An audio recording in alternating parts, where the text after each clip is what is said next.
Shopify helps you sell at every stage of your business. Like that, let's put it online and see what happens stage. And the site is live. That we opened a store and need a fast checkout stage. Thanks. You're all set. That count it up and ship it around the globe stage. This one's going to Thailand. And that, wait, did we just hit 1 million orders stage? Whatever your stage, businesses that grow with Shopify. Sign up for your $1 a month trial at shopify.com/listen. Ay, mija, abuelita's on her way and I still need to shop for the party. No worries. Let's order through Instacart. ¿Insta qué? See, Emma, we can order groceries and more online and get everything delivered in as fast as an hour. Everything for dinner? Carne, tortillas, limas, plátanos. Claro. Anything else? Just make sure the plátanos are ripe. Get groceries delivered same day with Instacart so you have more time for family. Visit instacart.com or download the app to get free delivery on your first 3 orders. Offer valid for a limited time. Minimum order $10. Additional terms apply. Due to some violent content, parental discretion is advised. In the year 247 in the Age of Judges, Vartan was summoned home after the death of his father. Upon his return, Vartan discovered something evil festering beneath the city of Eterno. With the help of some very unlikely allies, Vartan works to uncover the mysteries of his hometown and put an end to the nightmares that plague his people. Welcome to Ethereal Embrace. Let's be honest. Is there anything that can't be hidden by a tarp in a basement? I don't think so.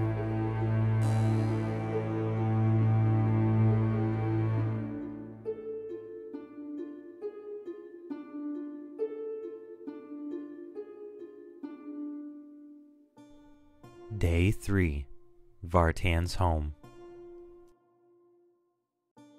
So, yeah, you guys hid the chest down in the basement, and Moragan promptly forgot where the basement was as soon as she was no longer within view of it, and you covered it with a tarp, and yeah, it's later in the day now, bordering on nighttime, so you had talked about a couple different things that you could go potentially do tonight or wait till sun is up tomorrow. I'm good with a long rest. Yeah. Probably a good idea. The demons in the storage building. I know we sent Brasscane to go burn them. Like, for real, just go ahead and burn them with Shawn. But do we trust that to get done without the cultists getting involved and taking the pieces that they need?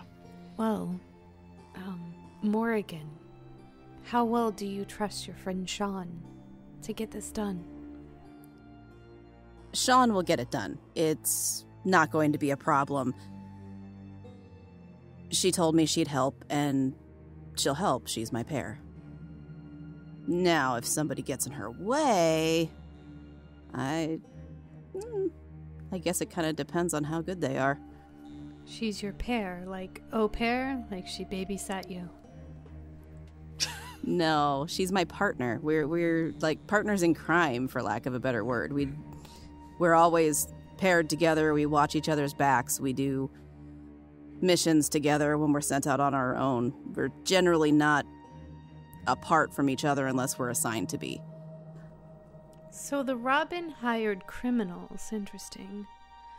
Yeah, I mean, maybe we check on them. What do you think, Vartan? Yeah, I mean, last time we sent somebody to go do something, they ran into 5 cultists. And that is a fair point. I just think, I don't know, I got a weird feeling about it. And maybe we need to inspect those bodies again now that we know that those pieces, they might already have them. And then come back here and get some rest. Yeah. Let's go check it out. So we want to go to where we sent Brasscane to the bricks, the warehouse. Okay. So you go to the warehouses in the bricks where he kept the first Zill. So you make your way through town. Town is kind of quiet. You do notice some of The city guard is paired up with some of the doves to go check on the empty houses. But for the most part, people are kind of sticking together. You do see a couple one-offs here and there, but everyone that is either walking by themselves or in a pair is armed at this point. Everyone else, citizens-wise, is at home for the night. Okay. Are they going home or are they going to Timorin's barn? The citizens are either at their home or in Timorin's barn. So not all of them wanted to go to Timorin. Some of them wanted to stay in their own their own homes. None of them are walking the street. It's only guards and doves patrolling. So so you make it to the bricks and you get to the warehouse, and it's all dark. There's one torch that's kind of out in front of the main entrance that takes you to the different warehouse doors. But for the most part, it's pretty dark and creepy looking as you approach. I'm going to light my non-weird lantern. my regular lantern. So you light your regular lantern and you make your way inside. You do hear a rustling toward the back of the third warehouse. They are sectioned off and partitioned off, different types of foods and grains, and then farming equipment and so it's the third one that you hear some noise coming out of. What's that? I don't know. I think we should check it out with everything going on. Well, hold on. Most likely. Wait a second. Let's just stand here for just a second, see if we can perceive anything. Oh, okay. All right. So perception rolls? Yeah. If we're all going to listen actively.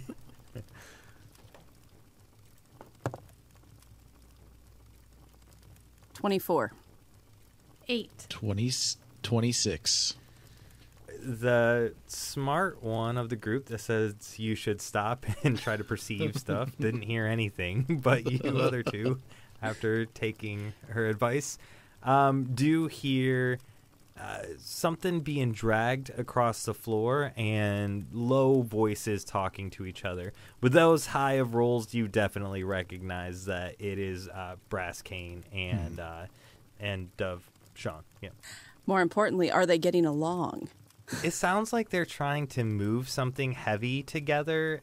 So no, they're not getting along. Like, if you've ever tried moving something ridiculously heavy with just one other person, they are bickering.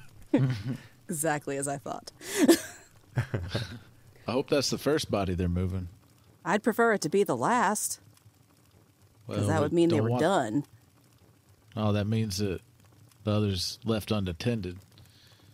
That's true. All right, so you make your way to that third bay. Hey, Brasscane. It's me, Vartan. He kind of jumps a little bit. He's like, God, by the 12 gods, Vartan, I'm in here. Shawn, you doing okay in there? Yes, we're doing just fine. Are you here to help? This thing is heavy as the 9 hells. Yeah. Well, that can't be that bad. I'm going to pick it up. I'm gonna try and just pick it up by myself. Yeah. Oh, yeah. If you're gonna do it by yourself, do it like in athletics, because it's a pretty big sized demon. So if you're just gonna hoist it up on your shoulder. Yeah. Yeah. Athletics. All right. 12. I rolled a 4. Jeez.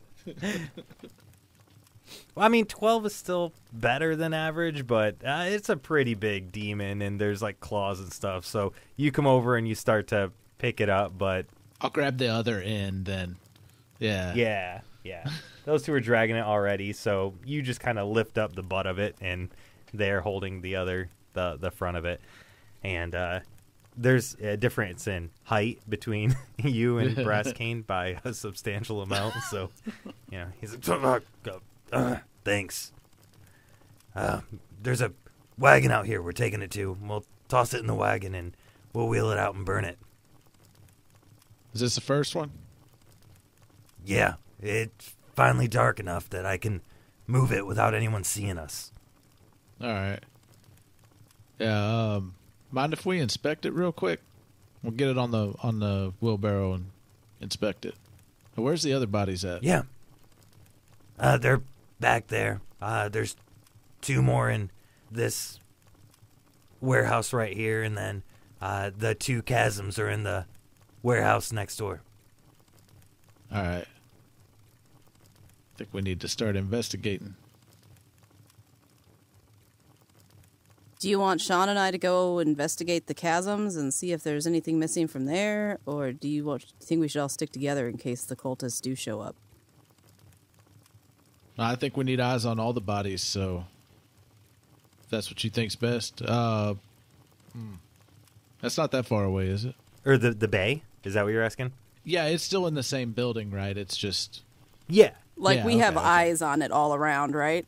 Oh, okay. Yeah, imagine like a truck warehouse, right? So it's this big warehouse, and then there's different bays where people can cart stuff in and unload it, and then load some carts in. So there's like walls between each bay, but it's all the same building with an aisle in between. Yeah. The bays. Let's lay them out.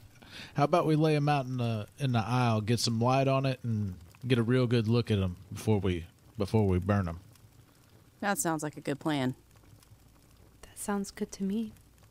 See what we're going to be up against if anybody got any parts off these guys. Yeah.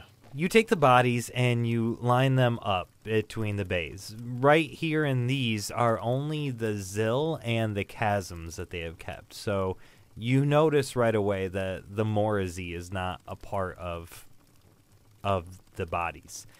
And you wanted to go ahead and take a look at the bodies to see if any bits were missing, right? Yes. Mm-hmm. Yes. Okay. I do want to ask about the Morazi, too. Okay. So go ahead and roll either investigation or medicine. We'll do either one for that to investigate the bodies that are out in front. This is going to be a low roll of only 10 to get a success. Of course. I got a 21 this time. I got a 5. 13.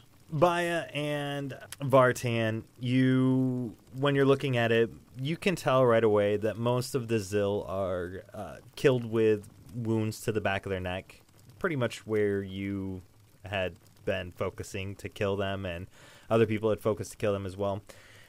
You checked the spots that were discussed in the book. I believe their lungs. The chasms had their stinger, and both of them still have theirs. And then the Zill had, it was their stomach and their eyeballs of the Zill that could be utilized. And from what you can tell, even though some of the Zill have wounds to their stomach, none of them appear to have been dissected and used for parts. So nothing surgical here.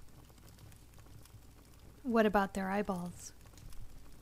Their eyeballs are all intact. Some of them are kind of swollen and damaged from the fights, especially the weapon damages that had impacted the back of their heads.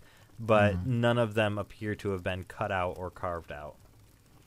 I'm not sure if I can do this, but maybe just while we have them sitting here, can somebody scramble their eyeballs and stab their stomachs? Yeah, I could do that. Do they have to be intact, or can they just, take them out even with the damage? I mean, if you scramble an eyeball, is it even an eyeball anymore? I guess the eyeball I can see, but what about the stomach? I mean, just stabbing it in the stomach? Well, if you scramble an egg, it's still an egg. That's a fair point, Vartan.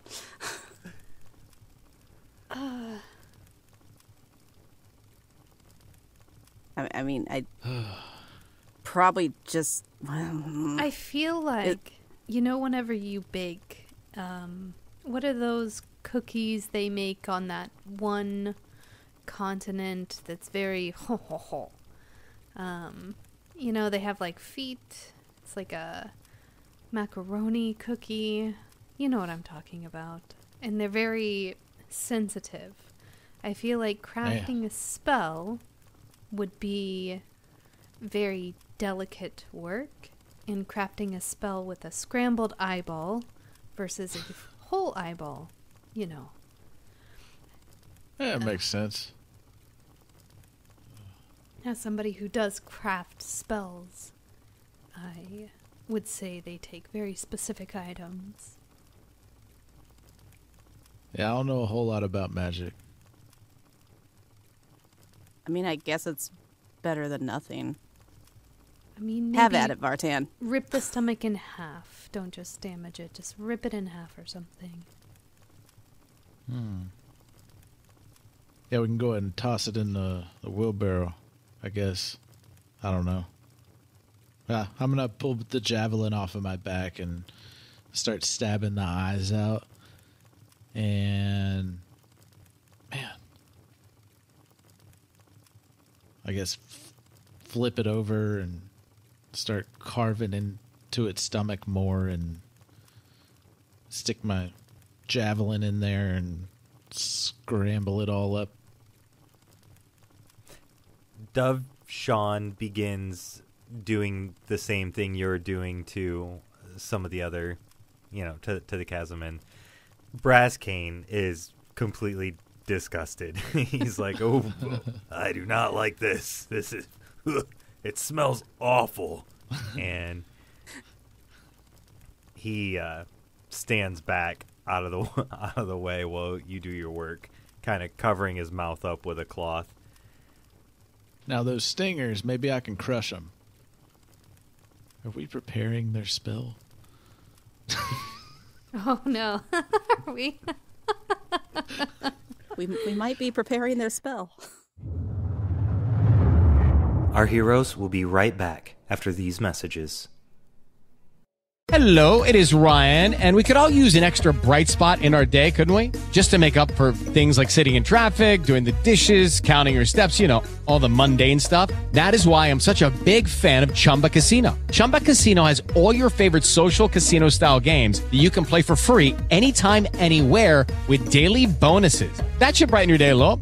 Actually, a lot. So sign up now at ChumbaCasino.com. That's ChumbaCasino.com. No purchase necessary. VGW Group. Void where prohibited by law. See terms and conditions. 18+. Hello, it is Ryan, and I was on a flight the other day playing one of my favorite social spin slot games on ChumbaCasino.com. I looked over at the person sitting next to me, and you know what they were doing? They were also playing Chumba Casino. Coincidence? I think not. Everybody's loving having fun with it. Chumba Casino is home to hundreds of casino-style games that you can play for free anytime, anywhere, even at 30,000 feet. So sign up now at ChumbaCasino.com to claim your free welcome bonus. That's ChumbaCasino.com and live the Chumba life. No purchase necessary. VGW Group. Void where prohibited by law. See terms and conditions. 18+. Hey guys, it is Ryan. I'm not sure if you know this about me, but I'm a bit of a fun fanatic when I can. I like to work, but I like fun too. It's a thing. And now the truth is out there. I can tell you about my favorite place to have fun. Chumba Casino. They have hundreds of social casino-style games to choose from with new games released each week. You can play for free anytime, anywhere, and each day brings a new chance to collect daily bonuses. So join me in the fun. Sign up now at ChumbaCasino.com. No purchase necessary. VGW Group. Void where prohibited by law. See terms and conditions. 18+.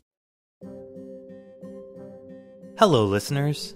If you are enjoying the show and would like to take a look at a way to support the cast while getting yourself some nice perks, please consider our Patreon. We offer ad-free listening as well as this entire season if you select the binge tier or higher on our Patreon. Plus, you'll be directly supporting our cast for their work, as our team over at Creative Typo have begun to pay our voice actors for our performances. So check out our Patreon at patreon.com/Creative Typo. I would also like to give a big shout out to our executive producer from Patreon, Nick Mead. Thank you, Mead. We truly appreciate your support. Now, back to the town of Eterno.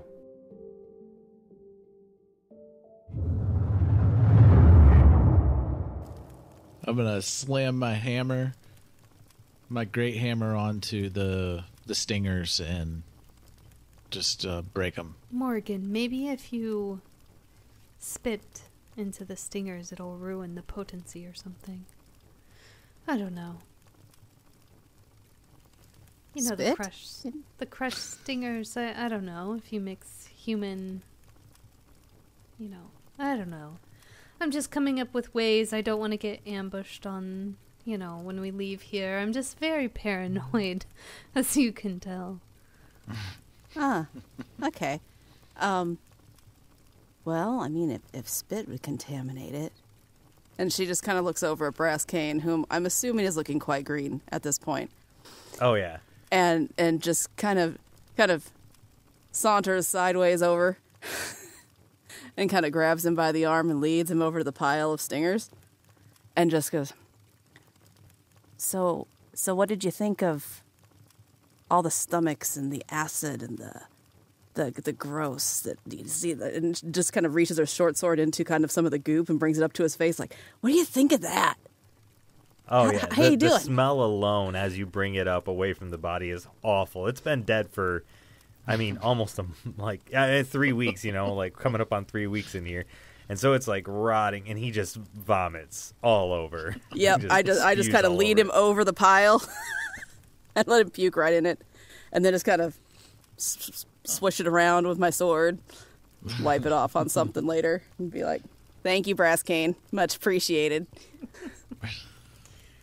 How's Shawn that? Says, nice. I thought so. I thought you'd appreciate that, too. So where's the Morrissey? He wipes some spittle from his mouth. It's in the fire chamber. We kept that one locked in a concrete tomb. We didn't know if it would come back or really anything about it, so we wanted extra security. All right. Yeah, I think we need to check it out before we take anything out.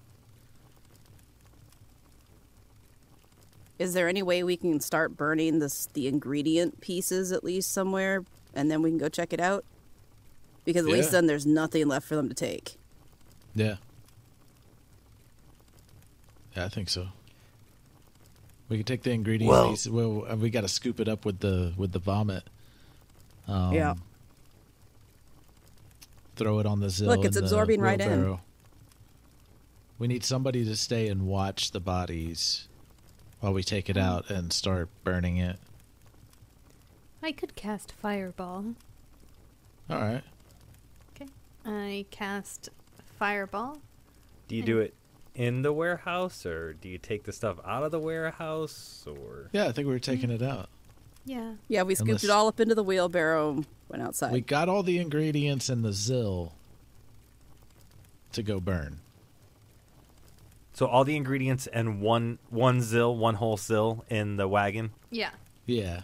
You take that out a little ways northeast of town, away from all the houses in the city, kind of out into the field just before the forest line. You'd pull all the stuff out of the wagon and move the wagon back and cast Fireball.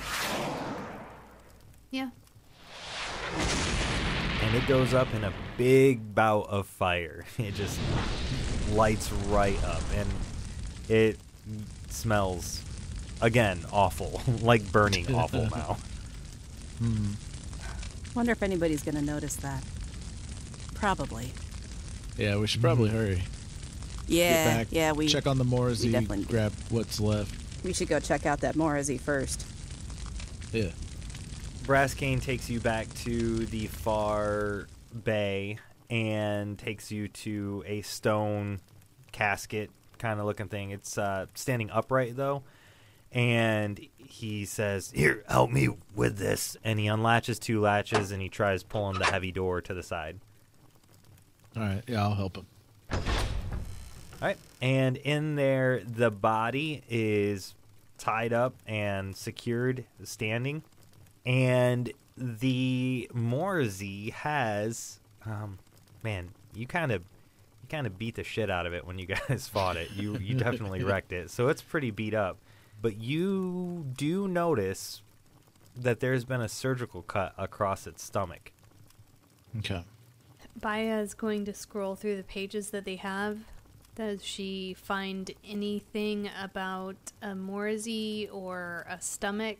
Yeah, so you've looked through it before, and you had a hard time finding specific things, but now that you know really what you're looking for, you do find a spot where it mentions that there is a sac in their stomach, which allows them to process someone they have eaten and assume their form. So the Morrissey have to bite someone and eat a chunk of them to be able to assume their form. That's what they did with Talmika. Mm-hmm. This sack can be used to create a trinket that would allow someone to assume someone else's form. Hey, so I found this page in this book. Apparently this Morazi, how they turned into Talmika, was this particular organ in their stomach that digested Talmika and turned the Morazi into her. And Baya, like, sticks her fingers in the stomach to see if it's there in that surgical cut in the Morazi. It's been removed. And it is not in here. And she takes her hand and she flings her hand down to the ground with the stomach goop going everywhere. It's not in there.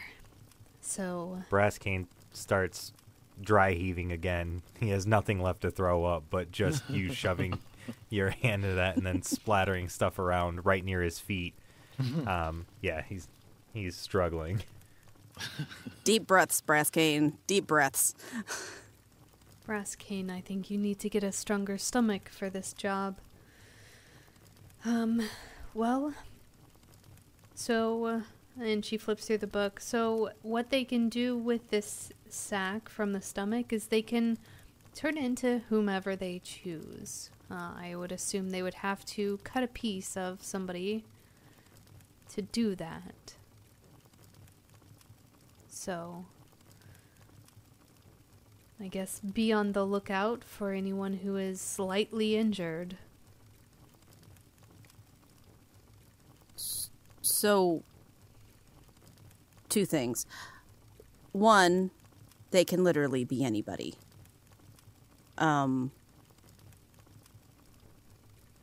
Two, there's probably a lot of people who get minor injuries every day. I mean, this is a farming community. Can they do it off of like a hangnail? I mean, what do they need? This is not good. Baya looks in the book. Does it say anything about hangnails? It doesn't say anything about hangnails. It says the only thing that it does remark is that the most trusted source of energy to power the trinket is blood. Blood. Well, I'm not sure about a hangnail. Do hangnails bleed significantly? I don't think so. You would need at least, I would assume, at least a drop of blood. I don't think hangnails bleed enough to cause a drop of blood, right? Well, our previous victims and the sacrifice produced a lot of blood. Yes, but we know who they are, so if they show up walking around, I'm saying they might have powered the trinket with that. I don't know. Nico, so it has to be the person's blood they want to turn into to be that person, or they could just take any blood whatsoever and then just choose to, like, be anybody in the world. It's the blood of the person they want to turn into. Oh, okay. Yeah, so if we see a person that's supposed to be dead, we might point that out and be like, hey, you're dead. You're not who... You're not who you claim to be.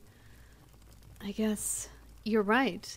I mean, anybody with a womb, could be impersonated without an injury. Yeah. Yeah. Huh. Well, this is problematic. Are you? We can't go around just asking everybody. Yeah, I guess. It would take too long. Yeah, but so what they did to Talmika, though, was they injured, the Morazi injured her and then locked her away. So, this person could injure someone, lock them away, and then they themselves wouldn't look injured.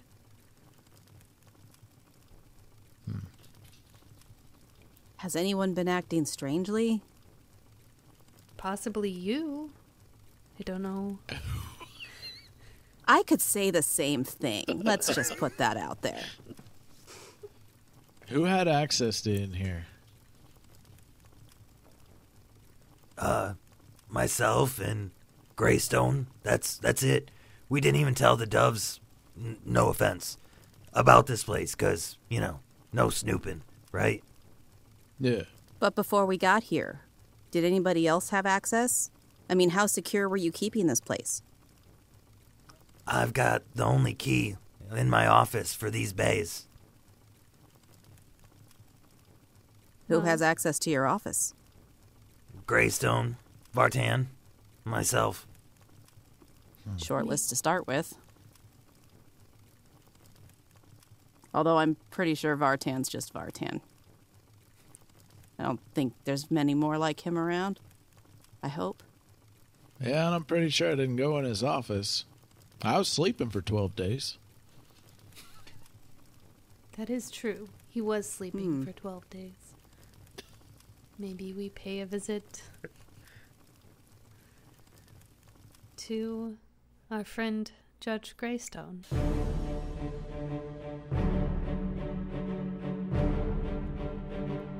Thank you for listening to this episode of Ethereal Embrace, a creative Typo production. Vartan the Furbog Fighter is voiced and played by Adam Culbertson. Baya Rustin, the half-elf sorcerer, is voiced and played by Tisha. Moragan, the human monk, is voiced and played by Nari Kwak. And I am Nico, your GM. Please remember to drop us a 5-star rating and review on your favorite podcatcher.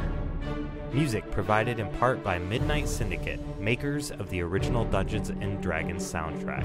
If you would like to support our show or any of our other shows, you can join our family of patrons at patreon.com/Creative Typo. Remember, be safe, we love you all, and stay foolish. To be okay. What?